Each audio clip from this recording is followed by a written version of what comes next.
What is your biggest job at DRA? Okay, I've got a lot of jobs at DRA, but if I had to pick the biggest, I'd probably say education.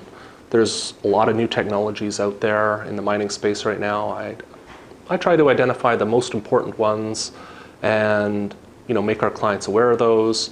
And I also do a lot of internal question answer, making sure all the different teams are up to speed on the new technologies out there. What made you decide to specialize in project improvement and innovation? I saw a lot of breakthroughs happening in mining, and they weren't being incorporated into the new designs. So I knew we were wasting water and energy and money, and I thought, someone needs to do something about this. And then I realized, well, I'm somebody, I can do something about this. And I'm really not the only one either. We've got dozens of industry leaders out there who are all fighting to make mining cleaner and more efficient and more profitable. Where is the industry going in the next 10 years? So automation is going to be a big thing in the next 10 years. There's going to be a lot of big changes, like more automated haul trucks. But then there's going to be thousands of little changes, little improvements in sensors and controls and systems and mills.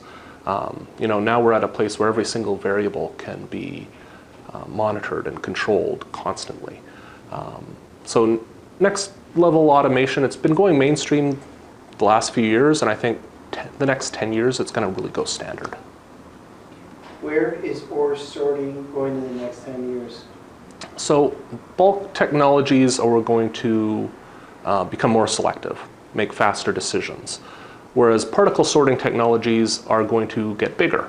They're going to be able to handle larger and larger tonnage, and they'll also probably become more selective as time goes past too. I wouldn't be surprised if we saw a 500 or 600 ton per hour unit out there pretty soon. You say you can't wait until you see going from 500 to 600 tons per hour. Yeah. How long do you anticipate before that happens? I would think 4 or 5 years. It's the vendors who are driving those changes. But yeah, I think around that time frame.